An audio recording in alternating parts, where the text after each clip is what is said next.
Hello, good evening. Thank you all for joining us either from Israel, Russia, or worldwide. Tonight, we are celebrating a very first Hebrew translation of a selection of essays by the Russian author Maria Stepanova. We'll soon have the privilege of hearing her in a conversation with the Israeli author Yaara Shehori. My name is Giddon Ticotsky. I'm a literary scholar and I teach at the Hebrew University of Jerusalem. And first, please let me thank the contributors of the Hebrew edition. First of all, Dina Morcon, the Hebrew translator, who also selected the essays and annotated them, the book editor, Noam Baruch, and the book series editors, Giora Rosen and Debbie Eilon. This series, Kav Adom, Red Line, is part of הקיבוץ המאוחד, ספריית פועלים, publishing house, one of the leading publishing houses of Israel. We are being hosted generously by Sipur Pashut. It's a beautiful, independent bookstore in Tel Aviv, and the woman behind the scene and the curtains is Noga Resh. She helps us from the bookstore to connect with you worldwide. So as I said, our special guest tonight, Mrs. Stepanova, is a prominent poet, writer, and essayist, laureate of prestigious prizes and awards, both in Russia and abroad.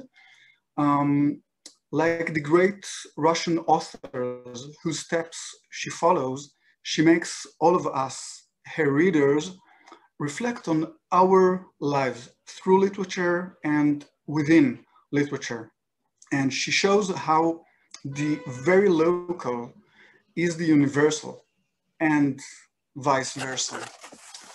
I guess that reading this collection of essays draws many similarities between Russia and Israel.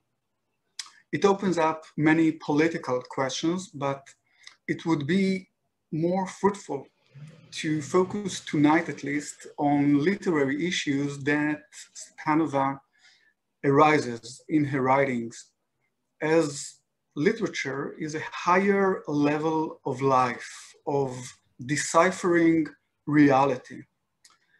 With the help of Yaara Shehori, we'll understand better the poetics behind the politics of Stepanova's oeuvre. Yaara earned her PhD degree from the Hebrew University of Jerusalem. She is both a poet and a novelist like Stepanova herself, and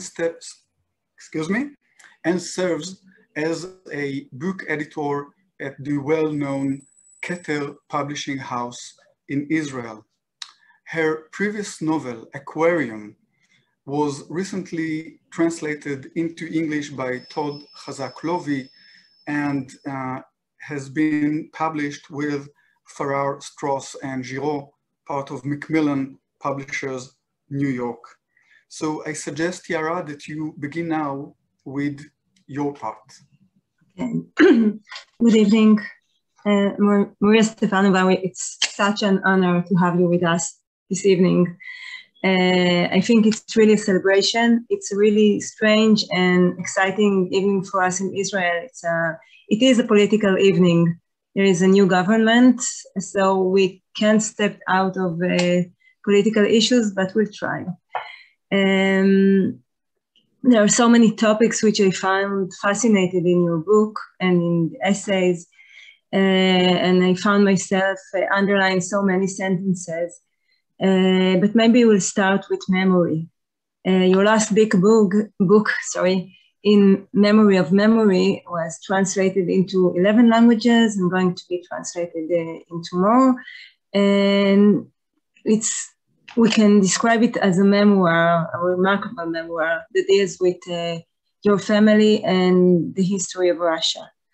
And in this regard, can you share with us your first literary memory it could be a book that was read to you, or you read, or a legend, or a fairy tale. Yeah, I think I've got one. First of all, again and again, thank you so much. It is an honor to be talking to you, and I'm very glad to be here tonight. And as for the literary memories, I've been thinking of it recently, and it seems that the very first one is not a memory, but a cycle of memories, because, well, my mother had a certain issue with her singing capacities, so to speak. She was not sure she's a good enough singer to allow me to sleep. She was kind of ashamed, or, well, reluctant anyway. And so it's instead of singing me lullabies as a normal mother would do, she was reading me to sleep with the tremendous amount of poetry she knew by heart. And she didn't choose something especially, well, suitable for a kid. So it was a thing from Blok to Akhmatova, and lots of Western poetry in Russian or in English. So it is not a literary memory.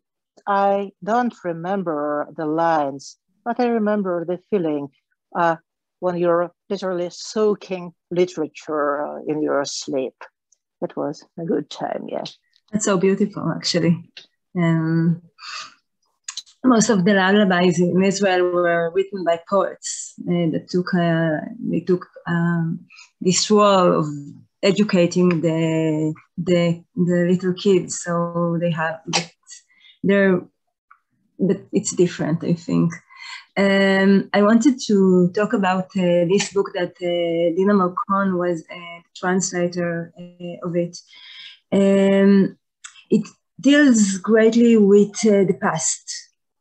Actually, you go against, I think, the tendency to explain the present through the past, again, making the past in some way the only scale of the present. Can you expand on that? Also in the relation of the common claim that we do not remember enough the past, or we do not learn enough from the past. Maybe we learn the wrong things from the past.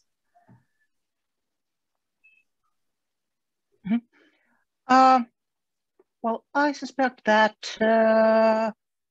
a person is never able to learn enough from the past in both the possible senses, because we don't have any other example, right? At least the past is the only textbook, the only table of contents, the only the two. So we have nothing but the past when we want to move further. But the other thing, and it seems to me quite important, we cannot rely on the past too much, because our own version of the past is by necessity distorted, to say the least. Because, well, our understanding of what was going on is quite fragile. And when we're looking back, I suppose we have to stay very conscious to prevent ourselves from thinking we are really understanding something. Because, pretty often, understanding is being replaced by homemade projections, our own homemade versions of what was going on, and it is a normal thing. I don't see any other options, but we have to stay aware of these distortions, and we should never, I guess, overestimate our connection with the past. Thank you. From the past, I want to talk about the dead because, well, the dead seem to play an important role in the book, even though you suggest we let the past become the past in order to assure the present. It's something that you keep saying. The dead are present almost everywhere in your writing. Sometimes you feel sorry for the way we drag them through the gutter, by the way we remember them. Sometimes we remember the awful things about them because maybe it's easier for us. In the article above important graves, you described a beautiful photograph of a snowy landscape that you were drawn to, and only at second glance you realized it's a cemetery, actually. But I thought about that in Judaism, we always meant to build the cemetery very far from the city, not to be, let the dead bury the dead, and not let them be a part of our daily life. And in your writing, I felt that there seems to be no place empty of them. And in fact, all literature may function as a cemetery but a very busy cemetery in your literature. Do you see this connection between literature as you see it and a world that is bursting with dead? I love the image, and yeah, I guess this similarity is very. Well, it is very vivid and very fruitful, and actually, well, maybe that's my own problem or my own obsession. I really find some ways of connecting with the dead everywhere, and it's been long since it's stopped scaring me. I see nothing scary about the realm of the dead. It is mostly, well, encouraging. There is some old Russian Orthodox prayer that is saying something like, the whole world is a big, united, sacred grave. Every patch of the earth is a part of the extra huge cemetery, as well as every picture gallery and definitely any bookshop. Because we are surrounded by someone else's life, someone else's legacies. And the contemporary way of getting rid of the dead, and that's what we are actually doing with them. We are sending them into exile. Once a human being is dead, she or he is being sent out of, not to the margins, but further, out of the borders of human life. Somewhere, as you are rightly saying, out of the city landscape, into some, well, strange place, to an island of sorts, when they are surrounded by, well, their own, and we are allowed to visit like twice a year. And it is strange because, well, that's our future after all. That's what is going to happen to us in a few decades. And do we want to be, well, stripped out of our personalities, of our way of living, of our personal belonging, memories, so in such a radical and bizarre way? I don't think so. So I feel kind of, well, a kind of solidarity with them, I guess. So they're like these friendly ghosts, I think, because you said you began not to get scared of them, but once you were scared of them, because we all in the time your mother didn't sing you the lullaby, I was scared of ghosts. I was scared of the idea that the land is filled with dead, and not just the land, but this is what I imagined as a girl. So is literature a way to talk with the dead? Maybe it's too romantic to say that, but or this future that we are all trying to avoid? Is that what you're doing in a way? I'm trying to talk with the dead, and well, at least I'm trying to listen. And I suppose that's what we're doing when we're reading, and maybe most of all when we are writing, because, well, that's the way this business goes. You are picking up, well, bird-like, you're picking up some beats and threads that seem to be belonging to no one, but they are, well, some remnants of things, actualities that used to be. So we are, well, continuing someone else's conversation, and so we are always involved. You know these lines from Mandelstam about a poet who is always composing, well, the song that doesn't belong to the singer, but he is reciting it as if it was his or hers own. And that's what is happening all the time. Every single time someone is rhyming something with something, every rhyme is an encounter. I can understand. I wanted to ask you, as we talked before, to read 2 paragraphs from After Dead Water, and I will read after you in Hebrew.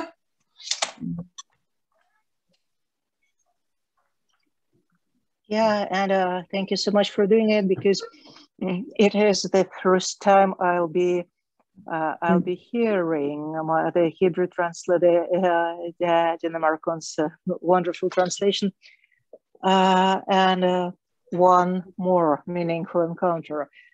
So it comes from the essays titled After the Dead Water, and here how it sounds in Russian.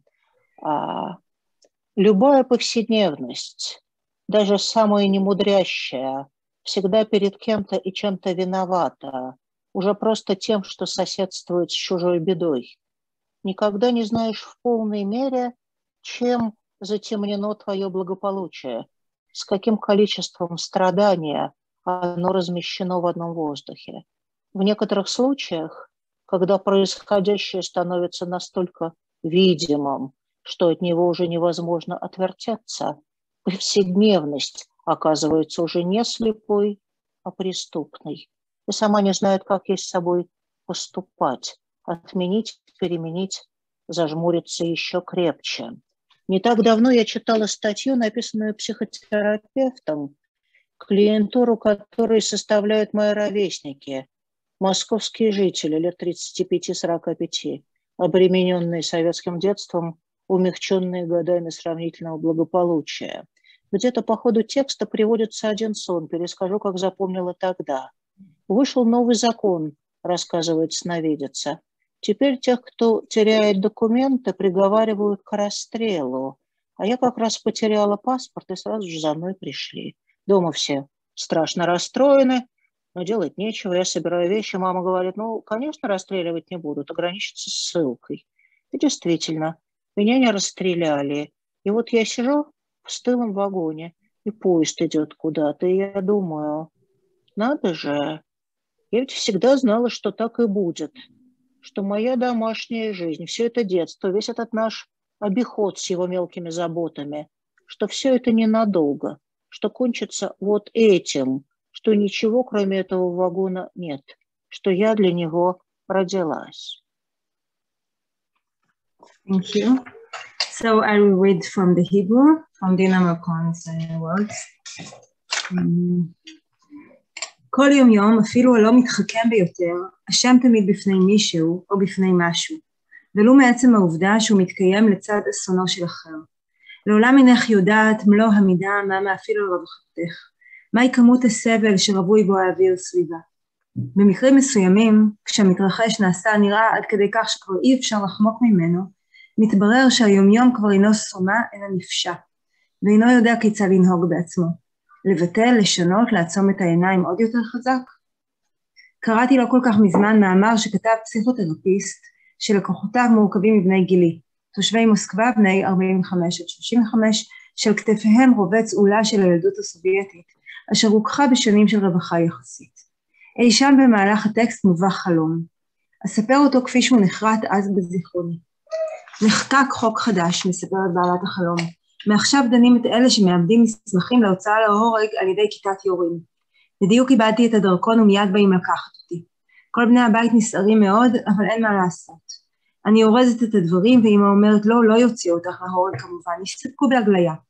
ובאמת לא הוציאו אותי להורג. והנה אני יושבת בקרון קפוא, והרכבת נוסעת לאנשהו, ואני חושבת איזה מין דבר זה. הרי ידעתי תמיד שזה מה שיקרה, שחיי המשפחה, כל הילדות, כל האהבה היומיומי שלנו על דאגותיו הקטנות, כל זה לא לזמן רב, ויגמר בכך שיהיה רק הקרון הזה ותו לא, שבשבילו נולדתי. It's a really chilling paragraph, this dream, about that, and in the end that she always knew that she was destined to sit in this wagon to go to, I don't know, Siberia or somewhere else. And I wrote to you that I know this dream. I dreamed it myself in one way or another.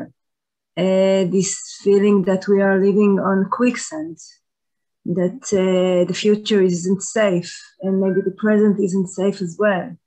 And we always know that something terrible can happen or ought to happen, and we grew up to that point. So I wanted to ask I don't want to ask you if you have the same dream, but I wanted to ask you if you see any correlation between citizens of Russia and citizens of Israel regarding this feeling of insecurity. Yeah, and it is, for me, it is a striking dream because, well, for a number of reasons, I think a lot about the mother's image, the mother who is partly protecting you and partly pushing you out to the firing squad. And I've been connecting it in my mind with this notion of Rodina Mats, motherland mom of the Russian official culture, Soviet official culture. And well, I had a feeling that, the brand of insecurity, of a certain fear before the possible future or any number of possible futures, is something totally international, quite global. And I've been lecturing somewhere in the States, retelling this dream to my students, and they are sharing the same feeling. But, something interesting, I think, lies under this idea of a hidden or stolen passport. Did you ever dream something of the kind? Because when I'm talking to the Russian emigres of any generation, they immediately say, yeah, of course, that's my dream. My passport is getting stolen, burnt, hidden somewhere. So this fear that someone is going, to take you by your passport and drag you down to Russia is something very deep. But your dream, if you are willing to share, what kind of a dream it was? I think it's like a recurrent dream, and it has something to do. I dream it. Yes, let's share. Since I was a child, and it has something to do with the memory of Holocaust, which my grandmother and they were survivors. So it's always like they're coming for us. We have to hide. We have to go. Someone is sending me. It's not a lot about passports. I think I started to think about passport just now. One war. Too many, but so this isn't identical, because I think maybe for the Arabs in Israel, this identity is more similar to the thing you described. But the thing that everything can be taken away from you in 1 minute. Mm-hmm. Mm-hmm. Yeah, but you don't really feel secure, and you can't really trust the stability of the state or all these notions. What is amazing about these dreams that keep coming to us, and I have both dreams, or both the types. I have a concentration camp dream that is returning, and a Holocaust dream, which is pretty strange, because in this dream I'm a mother of 3 instead of 1. And I'm in Paris awaiting the Nazi army to take the city. And I keep thinking, what can I do with my kids? Where could I hide them? Okay, this one will go to the cupboard, and this one, I don't know what to do with her, but she's blonde, so she can pass for a Gentile, whatever. Yeah, and that's what is striking. Everyone is supposed to be having horrific dreams, but the fact that 70 years after, 80 years after, our dreams are still speaking the languages of the past. We're using this same vocabulary, and it means that the past is still alive, and that we didn't invent a vocabulary of ours own. And that is something to think about. Yes, it's really horrifying, but at the same time, it's a way to remember. It's like a traumatic memory that we have to carry. And I wish I don't know if my girl is having these dreams. Most of her dreams are about cookies and bakery, which is nicer. That sounds good. Yes, but sometimes you have to the chain is there. I don't know. You get connected to that, to this past that is never goes away. But then you're dealing with it. You're making it your own in your own writing. Is it a thing about controlling it? Yeah, I read you said that you always, since you were a child, wanted to write a book about your family. Yes. Not all children, even the ones that want to be writers, want to write about their family. It's quite unique to think that you have this token in a way. It is interesting, because I don't think it is unique. I think it is typical for our times, because we are, I think that the last 2 or 3 maybe generations, what Maria Hirsch is calling this generation of post-memory, we are loaded, like loaded guns, with all this tightly pressed, tightly squeezed burden of someone else's experiences that we are trying to move further to transmit, because we are willing to remember. We don't want to copy the same trajectory, right? And the utmost thing is staying connected. And so lots of people are writing these familial histories or making films about the same things. Yes, and sometimes it is an outcome of a certain familial history, and sometimes it is not. It is just this necessity to remember.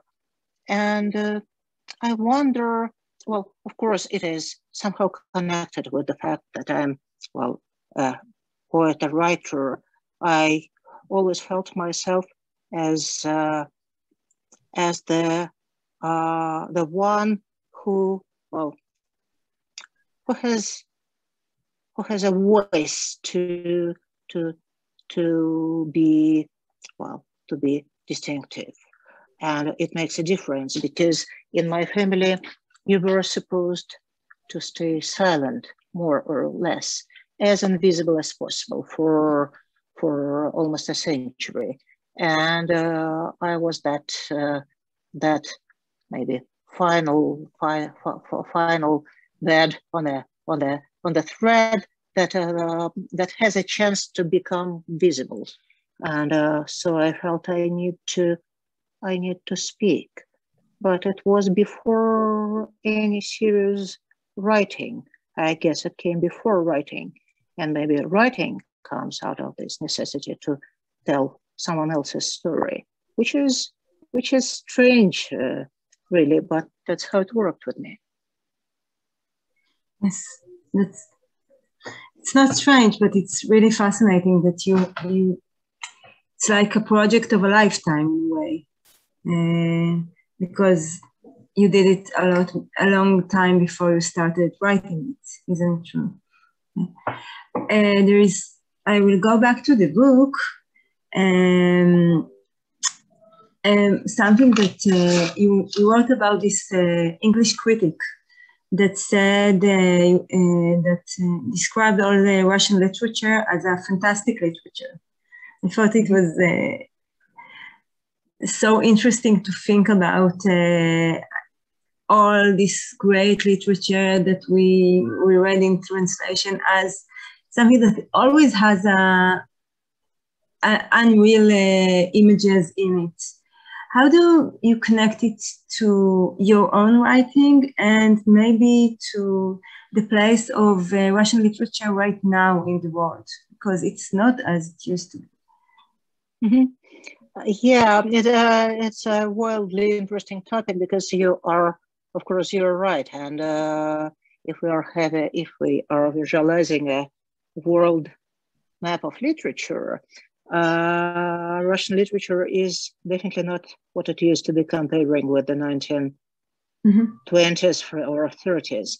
And I guess it happened after the 1930s, but before the Iron Curtain fell down.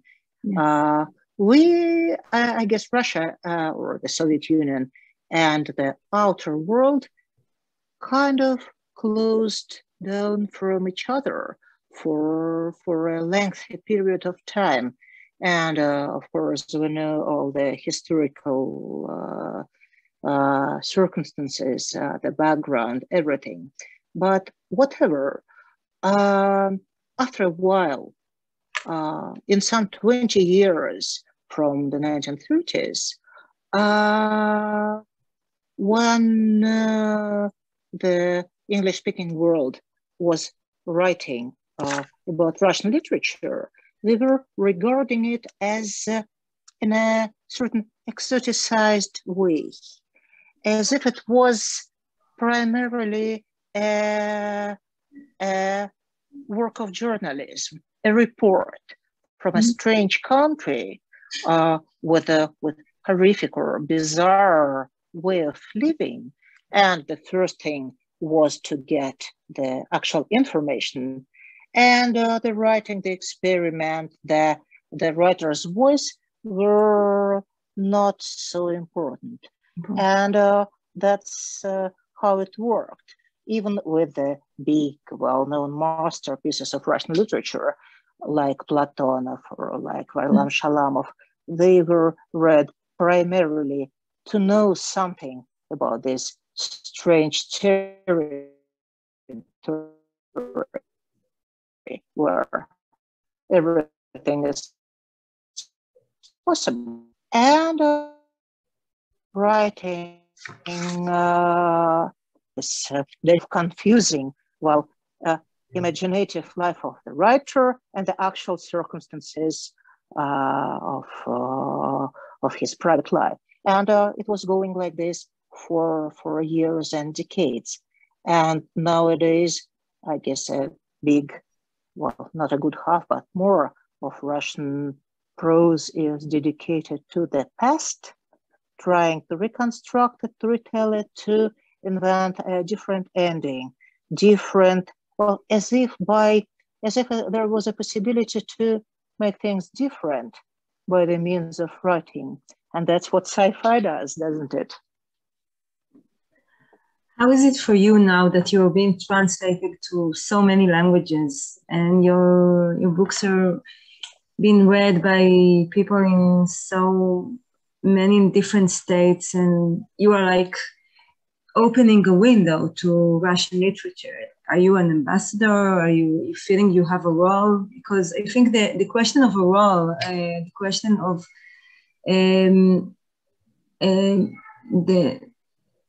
the role of a poet in Russia is something that is very deep and has deep roots. And now you're not on the verge, you're also international. So do you think that you have this, you have to represent Russian literature, you have to present only yourself? It's not the Eurovision, I know, but because we don't know enough about contemporary Russian literature, I know there is a very hectic and world of literature, but we, of course, in Israel, but not just in Israel, we don't know about it enough. Do you have a burden that you are like the representative? Yeah, that's a wonderful question, and I don't have an exact answer, or maybe a number of answers, because, well, in the literary field, I'm playing not for one club, but for a number of clubs. And first of all, I'm a poet, and I never used to think of myself as a prose writer, because that's not something I've been into doing. Well, it's a bit different now, because it turned out to be a fascinating thing. It's a different mood, and I love the way I love working at a prose book, but I didn't suspect that at the time. And so, you know, that poets are, they don't so often get this amount of public attention. And what I'm writing is not a straightforward mainstream prose. It is a mix of a travelogue and a memoir, fiction and non-fiction. So I feel that I represent this, well, borderline kind of writing, which is also important. And the Russian language, of course, that is underrepresented for years and years. But I would speak maybe not about Russian literature, but about Russian language literature, because some of the most interesting, most fascinating works of writing in Russian now are being worked at in different countries, in Germany, in Belarus, in Ukraine, not only in Russia. There is a wonderful poet from Belarus, Dmitry Strotsev, who just published an amazing epic poetry work. It is stunning, but it was published in Belarus, so I doubt it would get enough attention even in the Russian-speaking world. And yeah, you are right, of course. Russian prose doesn't get translated so often. And if I would be able to do something about it, I would be glad to. Yeah. Can you tell us something about the thing you're writing right now, or it's like something you don't do, like opening the oven before the time? Well, I think I wouldn't open this too wide. It's a book of prose, and it is not dealing with the 20th century. It is Russia and Britain in 1830s, and it is a wildly interesting time period because it's the time of a huge shift, the sensibility shift. Times of the Regency, the post-Enlightenment era with its codes of behavior and thinking and attitudes is being pushed away with something else, with a different sensibility that was named Victorian, but only afterwards, and it was something unexpected and sometimes frightening, sometimes, well, seductive, and it's an interesting area to explore. I'm sure. Giddon, you wanted to ask your own question, I thought. Yes, thank you, and thank you for this beautiful conversation. And maybe before I pose my question, I would ask everyone who hears us, either via Zoom or Facebook, simply, if you want to share your comments or ask any questions, feel free to write in the chats or talkbacks, and we'll collect your comments and combine it in this beautiful conversation. I would like to ask, if I may, about the social media. You have in some very hard shift from literature to social media, but it does connect. You say, Mrs. Stepanova, that we all, and in this sense, there isn't any division between Israel or Russia. It's all the same. We all use the same language, but everyone means something else. I mean, let's say for somebody, Putin is a savior, and for another, it is the devil himself, if we use names in this example. So I was wondering, I guess that you begin answering my question in your text, but how literature may heal this wound, how literature may make our discourse more accurate, if it is possible.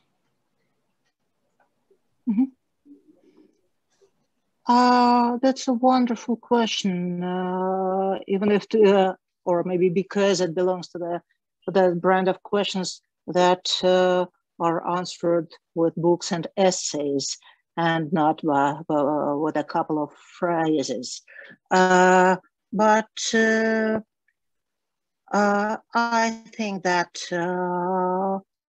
literature is maybe the only working tool, or maybe the most well-equipped working tool nowadays, to be somehow opposing both the rude political forces who are trying to claim our lives, and to our responses that are, well, too generalized or too fast.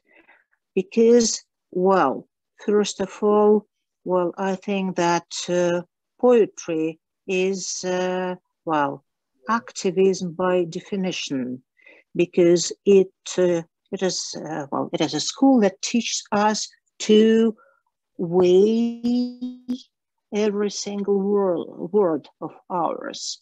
It is working with what it is doing is bringing the words their initial meanings, and that is ever so important, because nowadays both the social media and some of the professional media are using words as if they were labels. And there is one example I can give. For instance, it comes from the times of the Russian war with Ukraine, when it had just began. And one of the most popular terms the Russian state media were using was the fascist, describing certain behavior of the Ukrainians they disapproved of. And one thing is that is not true, but another thing is the term that is utterly devoid of all the real meaning that was invested in it by decades. And but it is so easy to use it. It is so easy to say this person is a fascist instead of lengthy descriptions of all the points where this person is incongruous with someone else's opinions. And that is something that passes without noticing in current times. And I think that we need a whole school of careful and cautious attention to every single spoken or written word. And it doesn't happen often in the world that is so obsessed with visuality. And I think that going a few steps backwards to the realm of text will do us good. So the word become a visual in a way? It's like become the sign again? Yeah, exactly. A label or a peak, mostly without a caption. You're an emoticon, maybe just a cute kitten with a rose to send someone. And yeah, I'm doing this myself. It simplifies life. But there is something frightening beneath, I think. You said that even the most normal things, actions now in Russia can be activism because you never know what you're going to be sentenced for. Yes. So poetry is different from that, from this acts of normality, or part of it? How do you see poetry in this? Well, I think that poetry is as always, it is very different, and it's a diverse and enormous field. And Russian poetry now is in full bloom. It's a good time for poets and people who are interested in writing poetry, which means for me that it's also bad times for people who are subject to live in this historical period, because when poetry is flourishing and when people are starting reading poetry, it means something is deeply it is troublesome time, so to speak. So poetry is a sign for yeah, exactly. You can use it like a weather forecast. Poetry goes up, something seems to be wrong. Something's wrong. Yeah, but the problem with Russia, with contemporary Russia, is any normal thing may become activism on a spot, out of nothing. So I wouldn't especially speak about poetry, because it could be anything. You could be strolling your street somewhere in Moscow downtown, and if it coincides with some protest rally being beaten down, you could get jailed for a couple of weeks. And that's what happened, not just once, but lots of times. And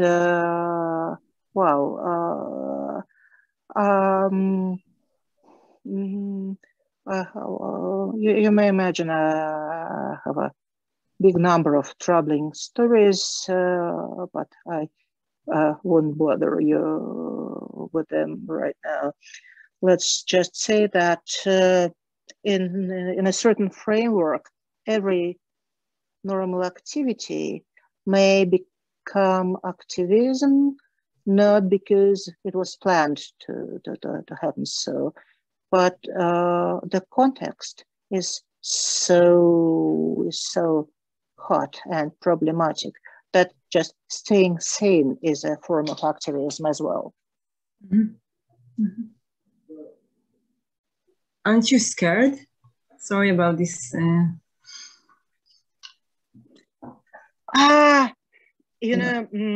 Yes and no, because, I think that my friends in Israel or in the States or in Germany are scared much more, because when you're sitting inside, I think that it's quite relatable for the Israeli citizens, because a few weeks ago, were you scared?